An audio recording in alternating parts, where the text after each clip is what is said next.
Shalom Bapak Ibu Saudara sekalian, apa kabar Bapak Ibu?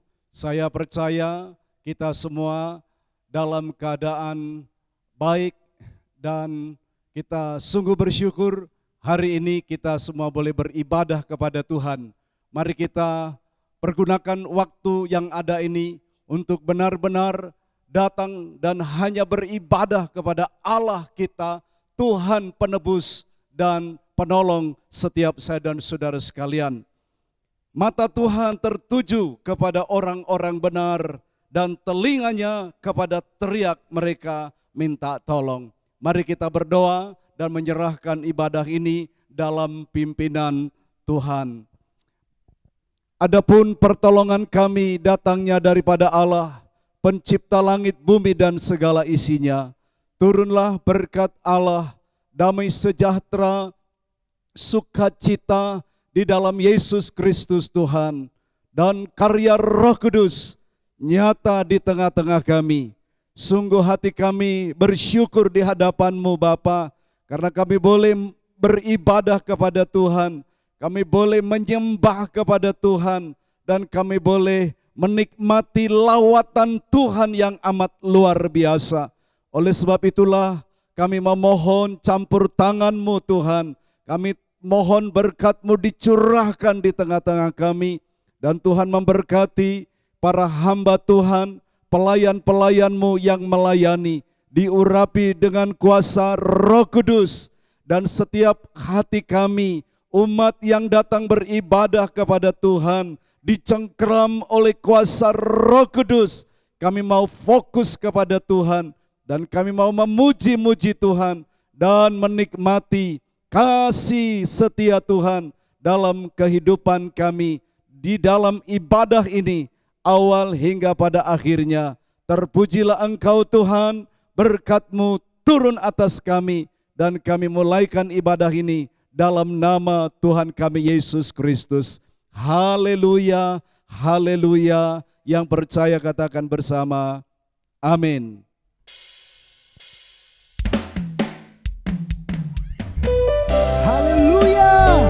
Shalom. Saya mengucapkan selamat pagi pada seluruh jemaat Tuhan yang sudah setia untuk ibadah kita pada pagi hari ini. Saya percaya Tuhan hadir di tengah-tengah kita. Sebab itu kita naikkan sembah syukur kita kepada Tuhan, sebab Dia adalah Raja yang menolong dalam kehidupan kita. Haleluya.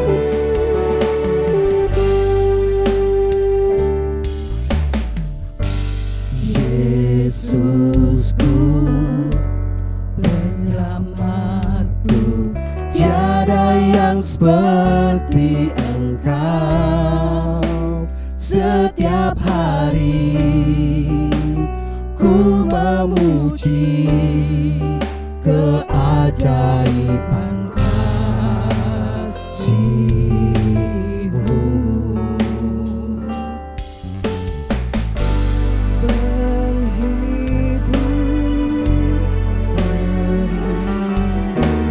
Menara kekuatan, biarlah semua yang bernafas tak berhenti menyembah-Mu.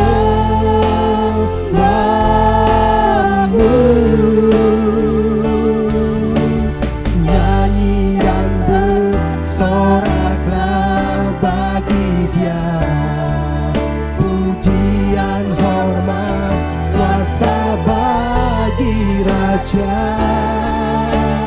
Gunung tunduk, laut bergelora, mendengar nama-Mu. Ku bersuka atas perbuatan-Mu, selamanya ku kasihi Engkau Tuhan.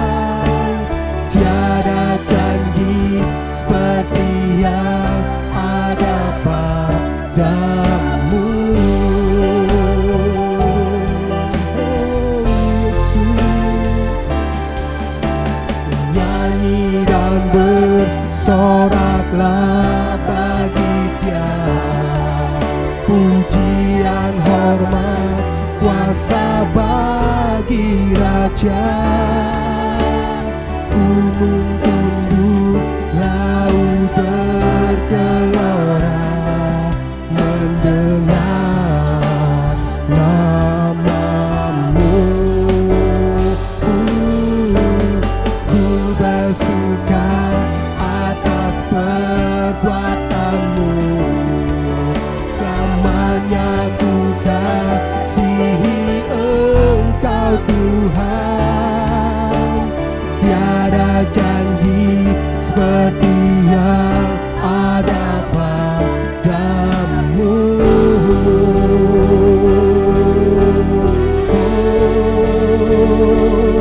Yesus Tuhan, haleluya, haleluya,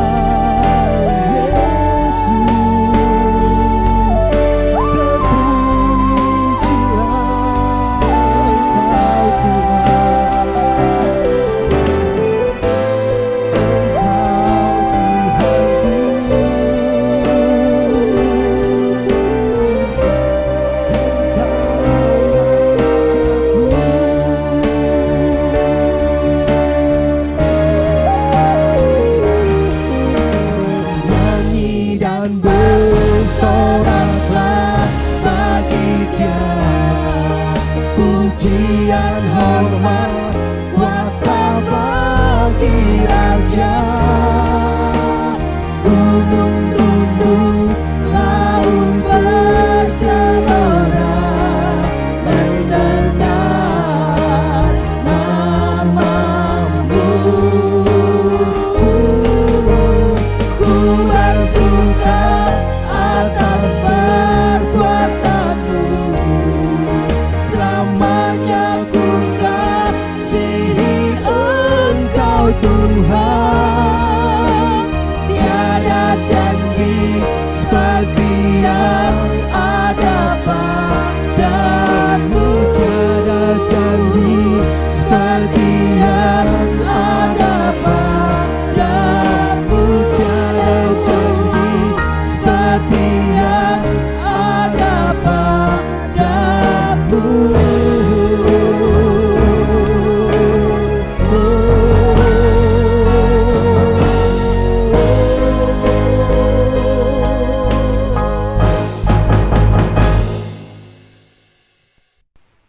Shalom Bapak Ibu Saudara yang saya kasihi dalam Tuhan Yesus. Puji Tuhan, kita kembali beribadah pada minggu ini, sekalipun tentu dengan semua keterbatasan yang ada secara daring.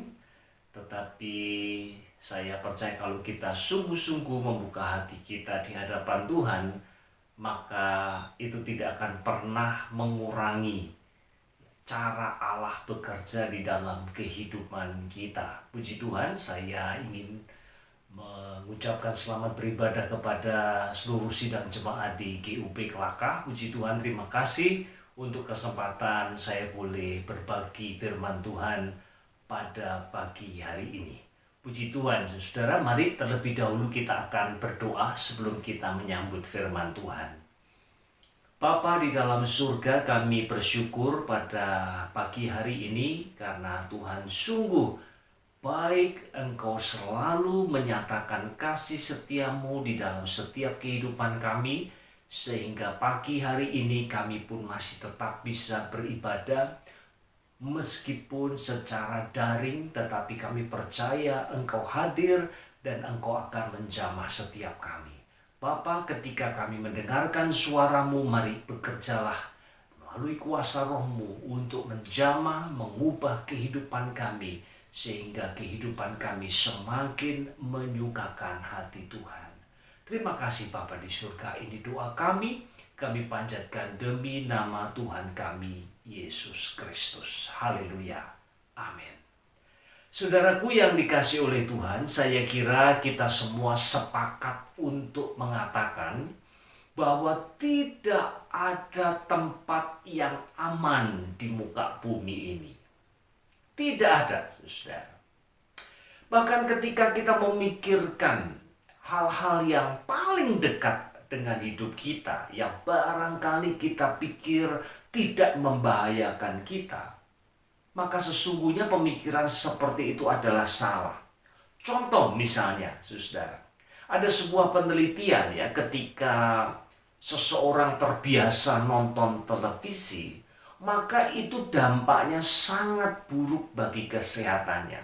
Ya, katanya menurut sebuah penelitian, saudara, kalau seseorang nonton TV lebih 2 jam dalam sehari, itu akan memperpendek usianya 1,4 tahun, saudara. Nah, kalau jam nontonnya lebih banyak, 5 jam per hari, maka itu akan memperpendek usianya 5 tahun, saudara. Nah, ada banyak faktor tentu saja. Kenapa kok kemudian orang nonton film kok umurnya jadi lebih pendek, ya, saudara. Nah, ini berkaitan dengan banyak hal, saudara. Yang pertama tentu saja, pada saat kita nonton televisi, umumnya kita jadi kurang gerak, ya, hanya duduk saja.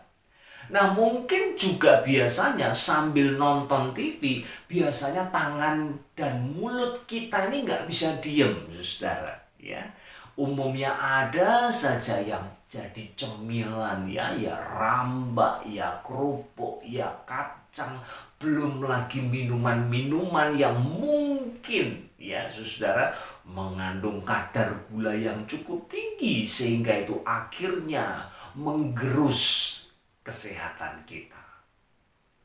Bahkan mungkin film atau acara yang kita tonton pun bisa jadi, saudara, membuat kita secara psikologis, secara psikis kemudian terganggu, membuat kita menjadi stres, depresi, dan seterusnya, saudara. Sehingga akhirnya tidak heran TV yang ada di dekat kita, yang bahkan hampir di semua ruang keluarga ada TV, saudara, kita tidak pernah berpikir itu membahayakan kita.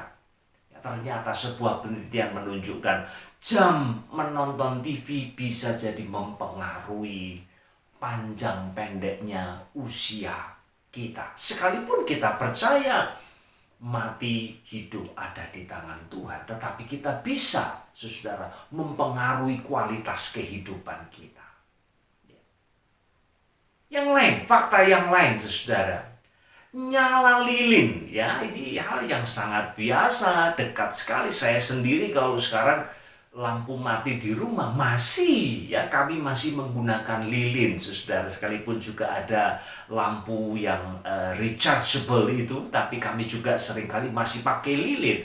Dan ternyata sebuah data menunjukkan bahwa kebakaran, ya, entah di pabrik, entah di rumah, ataupun di tempat-tempat yang lain, 15.000, ya, kebakaran setiap tahunnya.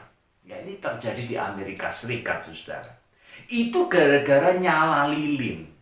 Ya, coba bayangkan, saudara, sebuah kebakaran besar itu diakibatkan oleh karena lilin kecil yang kita tidak pernah berpikir bahwa itu membahayakan kita, saudara. Lalu cincin, ya, saya akan bicara mengenai beberapa fakta yang barangkali kita tidak pernah pikirkan. Cincin, ya, saya mengenakan cincin kawin ini. Ternyata, saudara, ini kalau kita jarang-jarang cuci tangan. Nah, beda kasusnya dengan sekarang, ya, setiap saat kita cuci tangan terus. Tapi kalau nggak pernah cuci, dia akan menyimpan jutaan kuman, saudara. Sehingga pada saat-saat tertentu barangkali waktu kita makan, lalu kita lalai, maka kemudian bisa jadi kuman itu, atau mungkin sekarang kita bicara virus COVID-19, bisa masuk, ya, ke dalam tubuh kita melalui sarana atau media cincin yang kita kenakan itu, saudara.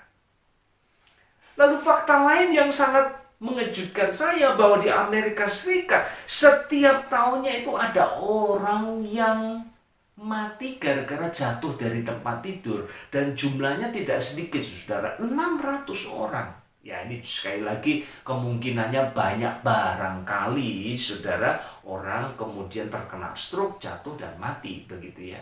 Sebelum dia jatuh, bisa jadi saudara. Tetapi bahwa ada catatan ya, bahkan tempat tidur di mana kita sering kali beristirahat, membaringkan tubuh kita yang sudah lelah untuk beristirahat, itu bisa jadi menjadi tempat yang membahayakan kita. Dan seterusnya, dan seterusnya. Saudara, bahkan ada orang yang tidak sedikit jumlahnya, saudara, itu terluka gara-gara menggunakan tusuk gigi, saudara. Tusuk gigi, ya, ini sesuatu yang sangat kecil yang kita pikir tidak akan pernah membahayakan kita. Tetapi ada 9.000 orang setiap tahunnya. Lagi-lagi, ya, ini terjadi di Amerika Serikat ya. Mereka penelitian seperti ini begitu banyak.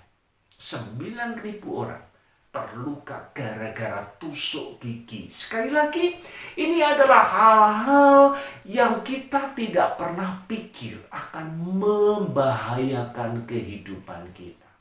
Nah, dari semua fakta itu, saya yakin dan percaya akhirnya kita harus mengakui bahwa memang tidak ada tempat yang aman di muka bumi ini.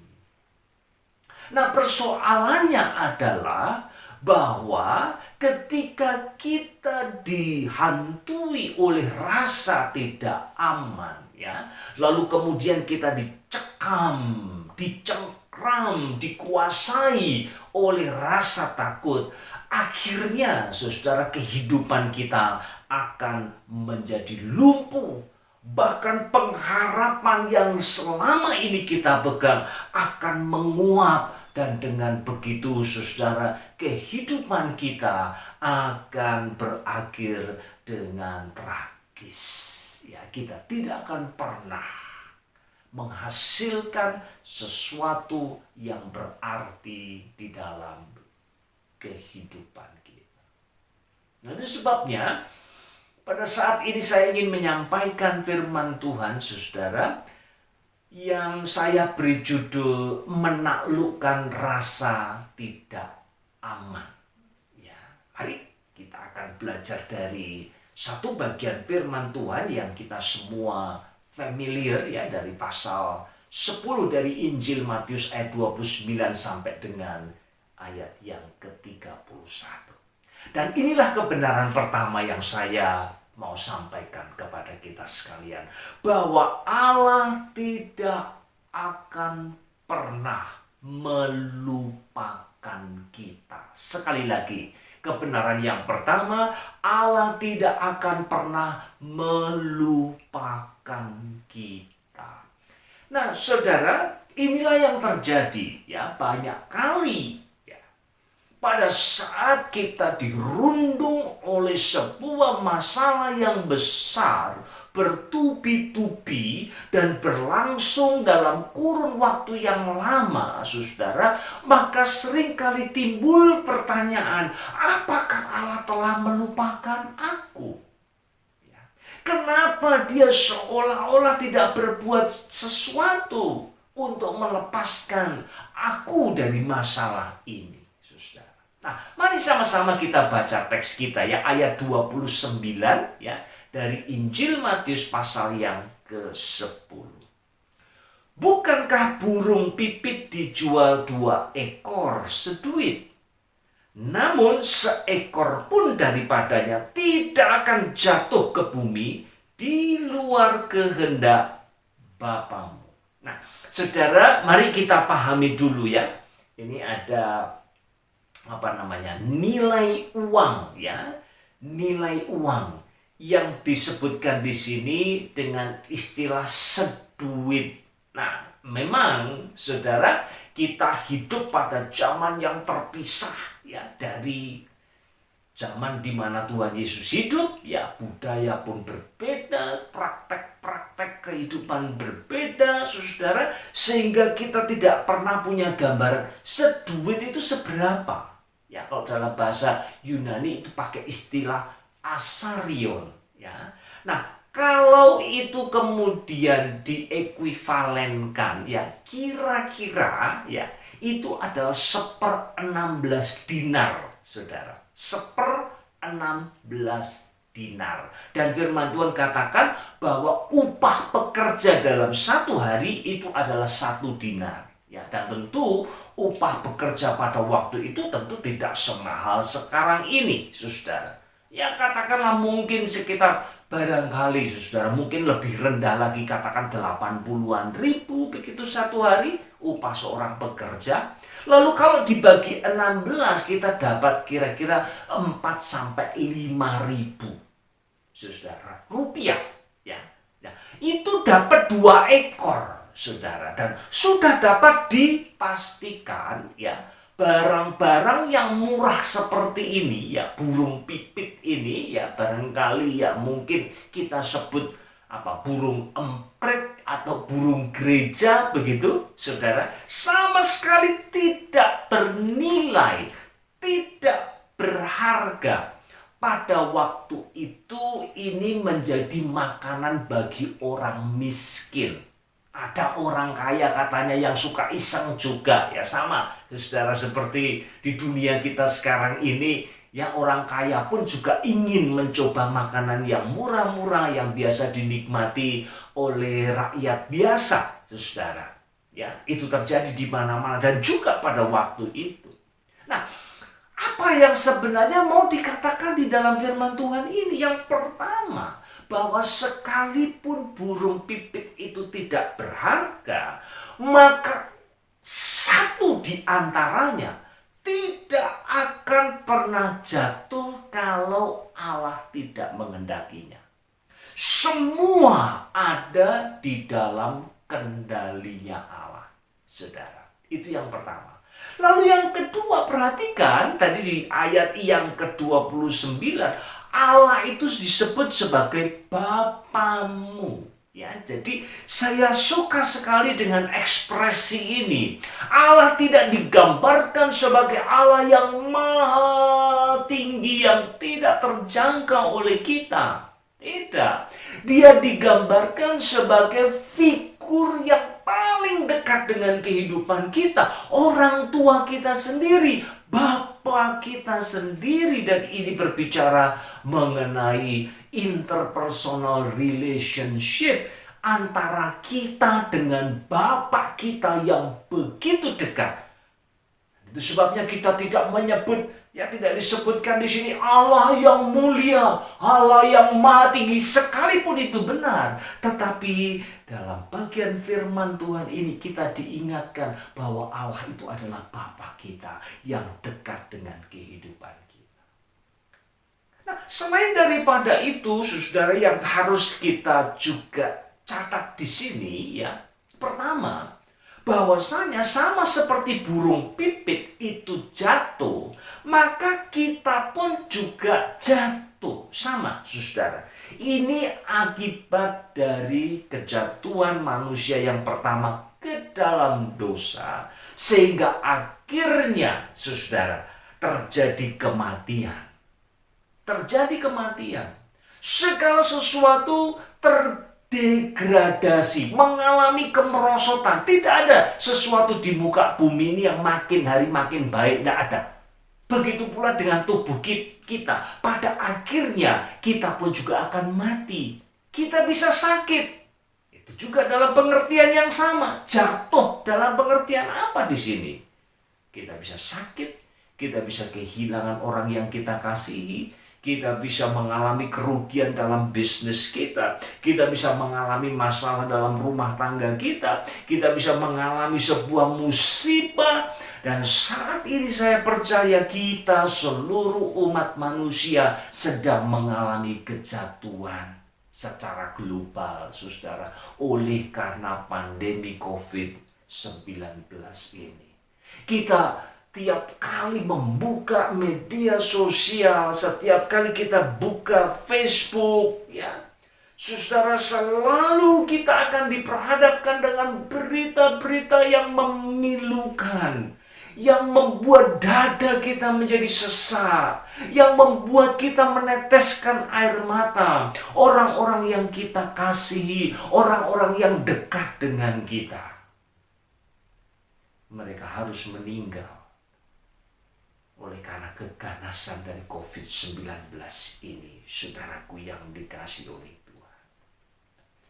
Tetapi ada kabar baiknya. Kabar buruknya sama seperti burung pipit jatuh, manusia pun juga jatuh. Tetapi kabar baiknya, burung pipit itu hanya akan jatuh atas sekehendak Allah. Nah, demikian pula dengan kehidupan kita. Saudara, jujur saja, ya, saya tidak pernah bersuka cita atas kematian seseorang, saudara. Bahkan ketika seseorang dirawat, ada teman yang dirawat karena COVID, saudara, rasanya, aduh Tuhan, tolong kenapa ini sepertinya tidak habis-habisnya, ya.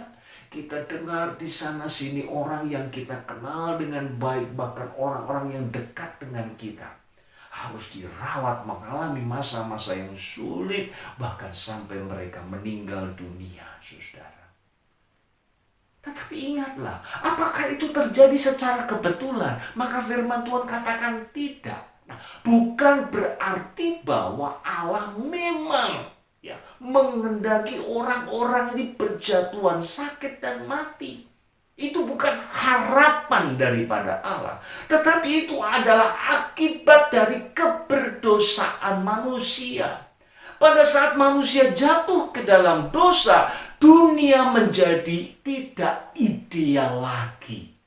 Dulu, sebelum kejatuhan manusia ke dalam dosa, tidak ada yang namanya sakit penyakit, tidak ada yang namanya virus, saudara. Virus baru ada dan berkembang sedemikian rupa karena kejatuhan manusia ke dalam dosa. Dan karena itu pilihan manusia, maka Allah tidak bisa berbuat apa-apa karena memang Allah mengaruniakan kehendak bebas kepada setiap manusia yang diciptakannya. Tetapi yang harus kita bersyukur bukan berarti, saudara, bahwa Allah itu kemudian lepas kendali atau Allah tidak lagi mengendalikan apa yang sedang terjadi di tengah-tengah kita. Memang pikiran manusia kita akan sangat sulit untuk bisa mencerna, memahami apa sih sebenarnya maksud Allah di balik semuanya ini. Kita tidak pernah tahu, saudara. Tetapi kalau Tuhan mengizinkan, pasti Tuhan punya rencana. Nah, itu sebabnya, saudara, itu sebabnya kita tidak boleh kalah, kita tidak boleh lumpuh karena rasa tidak aman, ya, apa yang sedang terjadi di tengah-tengah kita. Sebaliknya, kita harus merubah cara pandang kita terhadap masalah, terhadap situasi kehidupan yang sedang terjadi di tengah-tengah kita. Saudara, ada satu ayat yang sesungguhnya saya secara pribadi tidak suka dengan ayat ini, saudara. Sebab ini tidak masuk akal, ganjil menurut akal sehat saya. Ya. Yakobus pasal pertama ayat yang kedua, saudaraku, anggaplah sebagai suatu kebahagiaan apabila kamu jatuh ke dalam berbagai-bagai pencobaan. Bagaimana mungkin kita bisa berbahagia atas pencobaan ujian yang terjadi dalam hidup kita? Sesuatu yang tidak masuk akal, saudara. Tetapi itu menjadi masuk akal oleh karena apa? Oleh karena Allah kita, Allah yang Maha Tahu, Dia Maha Kuasa, Dia punya hikmat yang tidak terselami, dan Dia merencanakan segala sesuatu dari semula. Itu sebabnya Dia tidak pernah lepas kendali, saudara. Banyak kali kita berpikir, waduh, Allah sudah tidak in control lagi. Ya, kejahatan seolah-olah menang atas kebaikan. Tetapi sesungguhnya percayalah, tidak demikian dengan Allah kita. Allah memegang kendali, dan setiap peristiwa, bahkan peristiwa yang sangat memilukan sekalipun yang terjadi di tengah-tengah kita, saudara, di balik itu selalu ada maksud baik di dalamnya. Itu sebabnya J.B. Phillips, ya, dia yang punya ide untuk memodernkan, saudara, terjemahan Perjanjian Baru, dan dia membuat terjemahan baru untuk, ya, Yakobus pasal pertama ayat yang kedua tadi, saudara. Maka dia terjemahkan seperti ini: saat semua ujian dan cobaan berjejalan dalam hidupmu, saudara-saudaraku, jangan menganggap itu sebagai pengacau, tapi sambutlah sebagai sahabat. Kenapa? Karena di balik itu ada maksud baik Allah, saudara. Mungkin kita tidak akan pernah tahu itu sampai akhir hayat kita, tetapi suatu saat Tuhan akan menyingkapkannya bagi kita, dan kita akan tahu bahwa benar, sesungguhnya semua yang terjadi adalah untuk kebaikan kita, untuk kebaikan seluruh umat manusia. Nah, saya mau membaca pada bagian ini, ya, ini versi yang lain, saudara, ya, karena ada dua versi, yaitu di Matius dan Lukas, ya. Tadi bagian yang kita sudah baca. Saya mau baca dari Lukas pasal 12 ayat yang ke-6, ya. Nah, ini paralelnya, saudara, ya. Dia katakan demikian: bukankah burung pipit dijual 5 ekor 2 duit? Sungguh pun demikian, tidak seorang pun daripadanya yang dilupakan Allah. Saudara, ini yang saya mau garis bawahi, dan ini yang saya mau sampaikan kepada kita sebagai poin yang pertama. Allah tidak pernah melupakan kita. Kalau burung pipit, saudara, barangkali pada waktu ini cara pikir daripada Lukas yang agak sedikit berbeda, ya. Kalau Matius 2 ekor seduit, lalu kalau Lukas 5 ekor 2 duit. Jadi kemungkinan, saudara, sama seperti yang terjadi, ya, praktek bisnis sekarang ini. Kalau Anda beli 2, 1 duit, ya. Tapi kalau Anda beli 4, 2 duit plus bonus 1, saudara. Dan biasanya itu barang-barang yang murah, ya. Seperti halnya burung pipit yang tidak ada harganya, tetapi Allah tidak pernah melupakannya. 1 ekor pun tidak akan pernah. Demikian pula Allah juga tidak akan pernah melupakan saudara dan saya. Yang kedua, saudara, cepat saja, ya, bahwa Allah peduli sampai hal-hal yang kecil di dalam hidupmu.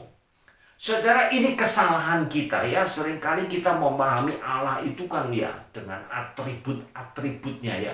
Allah yang maha kuasa, Allah yang maha hadir, Allah yang maha tahu, Allah yang maha, dan seterusnya. Maha kasih, maha adil, pokoknya semua maha, ya. Dengan begitu kemudian kita memahami Allah itu begitu besarnya. Masa sih Allah itu sampai ngurusin, ya, hal-hal yang kecil-kecil di dalam kehidupanku. Mari kita coba sama-sama melihat ayat yang selanjutnya, ayat yang ke-30, ya. Kita kembali ke Matius pasal yang ke-10. Dan kamu, rambut kepalamu pun terhitung semuanya, saudara, ya. Kira-kira berapa banyak, ya, rambut seseorang itu, ya, katakanlah yang masih sehat rambutnya, ya, saudara, kira-kira 100 sampai 150 ribu helai rambut di atas kepala seseorang, ya. Nah, tiap hari katanya mengalami kerontokan itu sekitar 50 helai, ya, itu umumnya sedemikian. Nah, kalau orang mungkin dalam kasus kesehatan atau mungkin yang punya potensi untuk menjadi, mohon maaf, ya, botak dan sebagainya, mungkin kerontokannya akan lebih banyak, lagi, saudara. Tapi umumnya kalau kita ngomong soal rambut kita, biasanya itu soal apa sih? Ya, kalau kita pegang rambut, sudah panjang belum ya? Masih rapi nggak ya? Aku udah keramas atau belum ya? Biasanya itu yang kita pikirkan tentang rambut kita. Tetapi di sini, saudara, ini yang menarik. Bukan kualitas, tapi kuantitas daripada rambut kita. Berapa banyak yang masih utuh, ya, yang masih berdiri di atas kepala kita, Tuhan tahu. Kita kan nggak pernah nanya, saudara ya, rambutku yang nomor 1823 bagaimana ya kira-kira kabarnya hari ini? Masih ada nggak? Nggak pernah, saudara. Secara kuantitatif nggak pernah. Biasanya kita kualitas, tapi Tuhan, ya, dan Tuhan tidak perlu menghitung terlebih dahulu.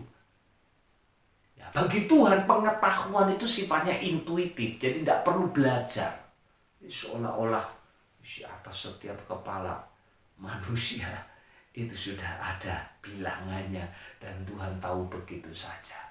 Ya, kemahatauan Allah itu sedemikian detailnya, sedemikian komprehensifnya, sampai rambut di atas kepala pun tidak luput daripada pengetahuan daripada Tuhan. Saudara, dan ini adalah sesuatu yang sungguh menyejukkan hati kita. Seringkali kita merasa bahwa Allah hanya peduli hal-hal yang besar-besar saja. Padahal saya percaya bahkan sampai di surga nanti kita akan kaget-kaget. Ternyata, saudara, Allah menuntun kita itu sampai ke jalan-jalan tikus. Bukan hanya jalan besar saja. Dan itulah Allah yang peduli dengan kita. Saudaraku yang dikasih oleh Tuhan. Yang terakhir, yaitu bahwa Allah selalu mengasihi kita. Ya, Allah selalu mengasihi kita. Yang pertama, Allah tidak pernah melupakan kita. Yang kedua, Allah selalu peduli dengan kita, bahkan sampai hal-hal yang kecil Tuhan perhatikan. Dan yang terakhir ini menutup, dan ini menjadi puncak daripada kebenaran yang kita ingin dengar, ya, dari firman Tuhan pada pagi hari ini. Allah tidak pernah gagal untuk mengasihi kita. Saudara, perhatikan di dalam kitab Kejadian, pada saat Allah menciptakan segala sesuatu, ya, 5 hari pertama Allah menciptakan bumi, dunia ini dengan segala isinya. Baru kemudian hari yang ke-6 Allah menciptakan manusia. Nah, ini ada semacam progres, ya. Dan progresnya semakin naik. Ya, dengan kata lain, setelah menciptakan alam semesta ini, ya, katakanlah itu sebagai rumahnya, ya, rumah dari puncak karya Allah, ya, dalam menciptakan segala sesuatu, yaitu manusia. Sebabnya tepat sekali kita menyebut manusia itu sebagai mahkota ciptaan Allah. Saudara, dan ini mengagumkan sekali. Kalau saudara terus belajar, ya, membaca kitab suci saudara di dalam kitab Kejadian, bahkan ketika kemudian manusia menjadi tidak setia, tidak taat dan jatuh ke dalam dosa, maka Allah masih menyediakan jalan penebusan, jalan pendamaian bagi manusia. Sementara, saudara, kepada malaikat yang jatuh, Allah tidak menyediakan bagi mereka. Sungguh luar biasa, saudara. Allah tidak akan pernah gagal mengasihi saudara dan saya. Ayat yang ke-31. Sebab itu, janganlah kamu takut, karena kamu lebih berharga daripada banyak burung pipit, saudara. Pada saat ini saya yakin, saudara, ya, kita pernah dengar ini. Ya, ada anak muda perempuan, saya tidak ingat namanya, kalau tidak salah Dea, ya, dari Surabaya, satu keluarga meninggal dunia semua. Ya, orang tuanya, kakaknya, bahkan kakaknya sedang hamil pun juga meninggal, saudara. Nyawa seperti tidak ada harganya, saudaraku yang dikasih oleh Tuhan. Lalu kita merasa apakah memang Tuhan itu masih mengasihi kita umat manusia? Maka saya pada pagi hari ini akan menegaskan kebenaran ini sekali lagi, bahwa sungguh Allah tidak pernah berhenti mengasihi saudara dan saya. Lalu kenapa Tuhan izinkan semuanya ini? Sekali lagi, ini bukan pekerjaan Tuhan. Ini semua adalah akibat dari dosa yang dilakukan oleh manusia. Sehingga akhirnya ada penyakit, ada virus yang menyebabkan pandemi yang mengerikan seperti yang kita hadapi sekarang ini, saudara. Dan timbul begitu banyak korban yang berjatuhan. Sekali lagi, sutradaranya bukan Allah. Tetapi Allah mengizinkan semuanya itu terjadi untuk maksud-maksud baik, saudara. Mengingatkan kita sekalian bahwa sungguh kita adalah makhluk yang tidak ada apa-apanya sesungguhnya. Bahwa kita sungguh membutuhkan Allah sebagai juru selamat dan Tuhan atas kehidupan kita.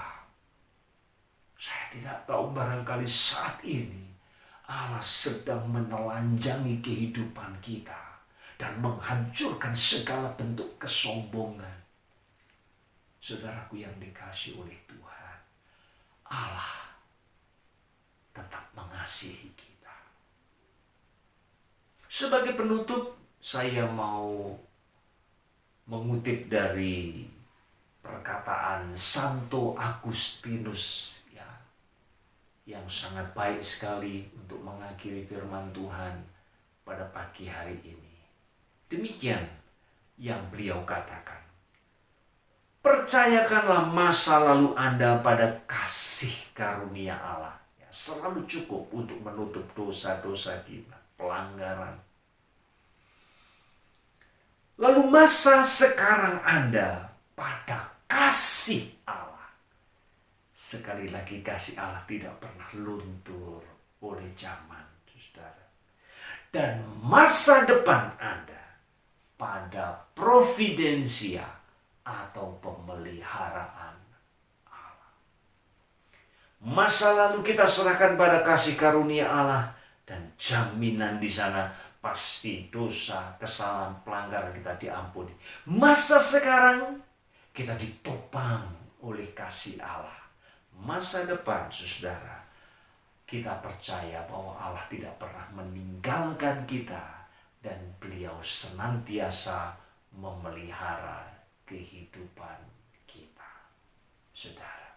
Hanya ketika kita pegang teguh ini, maka kita bisa menaklukkan rasa tidak aman. Saya yakin, saudara, saya pun selalu kalau pergi kemana-mana itu selalu cemas, selalu takut dan sebagainya. Tetapi kita juga tidak mau mengizinkan bahwa rasa takut itu, rasa tidak aman itu kemudian menguasai kehidupan kita sedemikian rupa sehingga akhirnya hidup kita jadi lumpuh. Kita tidak mau itu, saudara. Kita mau terus percaya kepada pemeliharaan Tuhan atas kehidupan kita. Mari kita tunduk kepala, kita akan berdoa mengakhiri firman Tuhan pada pagi hari ini. Bapa dalam surga, kami datang kepadamu pada kesempatan ini bersyukur untuk firman yang sungguh-sungguh menyejukkan hati kami. Bapa, kami percaya di dalam Tuhan ada rasa aman. Dan hanya di dalam tangan-Mu lah kami aman, ya Tuhan. Di dalam pemeliharaan-Mu lah kami semua sentosa. Terima kasih Bapa. Kami kembalikan segala puji, hormat, kemuliaan hanya bagi Tuhan saja. Dan demi nama Tuhan Yesus Kristus kami mengucap syukur dan berdoa. Haleluya, haleluya. Amin. Tuhan memberkati. Puji Tuhan, saya atas nama Jemaat Gereja Utusan Pantekosta Kelakah mengucapkan terima kasih kepada Bapak Pendeta Surono yang sudah berkenan menyampaikan firman Tuhan di tengah-tengah kita. Kita percaya bahwa firman yang sudah diberitakan menjadi berkat bagi kita semuanya. Tuhan memberkati Bapak Pendeta Surono bersama keluarga dan juga pelayanan-pelayanannya dimanapun berada. Puji Tuhan, mari kita akhiri ibadah ini dan kita akan pujikan pujian yang mengatakan, aku memuji kebesaran-Mu.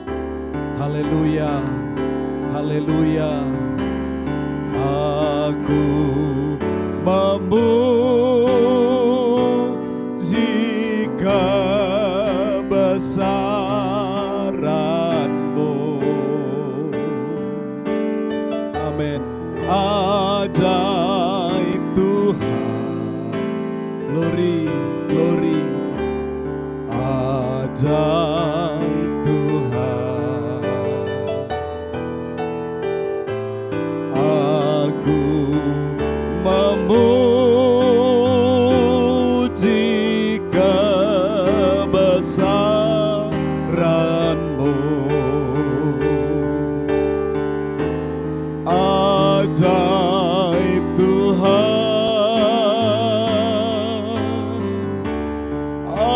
ajaib Tuhan, katakan ajaib, ajaib, ajaib Tuhan,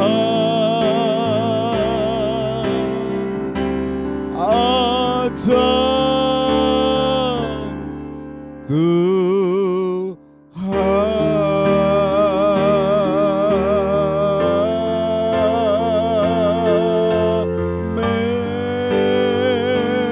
Haleluya, haleluya, haleluya, haleluya. Terpujilah Engkau Bapa yang sudah memberkati seluruh ibadah kami dari awal, pertengahan, sampai kepada akhirnya sekarang ini. Engkaulah Tuhan yang menyatakan segala kebaikan-kebaikan-Mu dalam rumah tangga, keluarga, setiap anak-anak-Mu ya Tuhan. Engkau juga yang senantiasa memberkati setiap usaha, ladang ternak, warung, toko, perdagangan, bisnis dari setiap anak-anak-Mu. Dan mereka yang mengandalkan Tuhan, mereka diberkati sekarang ini, bahkan sampai untuk selama-lamanya. Sebentar kami akan pulang dan meninggalkan tempat ini. Engkaulah Tuhan yang akan senantiasa menjagai dan memberkati kami. Engkau senantiasa yang menyatakan kemurahan demi kemurahan-Mu dalam setiap langkah-langkah hidup kami hari ini sampai Maranatha, Yesus datang kembali kali yang kedua. Terima kasih Tuhan, terima kasih. Engkaulah juga yang akan memberkati hamba-Mu Bapak Pendeta Surono yang sudah menyampaikan firman Tuhan. Biarlah Engkau yang memberkatinya, menyertai dan mengurapi dan memakai beliau dimanapun beliau menjalankan tugas dan pelayanannya. Terima kasih Tuhan, terima kasih.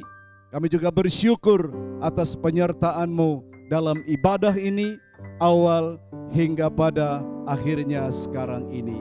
Jemaat kekasih-kekasih Tuhan, setelah Engkau setia mengikuti ibadah ini dari awal, pertengahan sampai akhirnya sekarang ini, maka sekarang angkatlah tanganmu di hadapan Tuhan, arahkan hatimu kepada Tuhan, pulanglah, terimalah dengan iman segala berkat-berkat yang datangnya daripada Allah kita yang heran dan ajaib.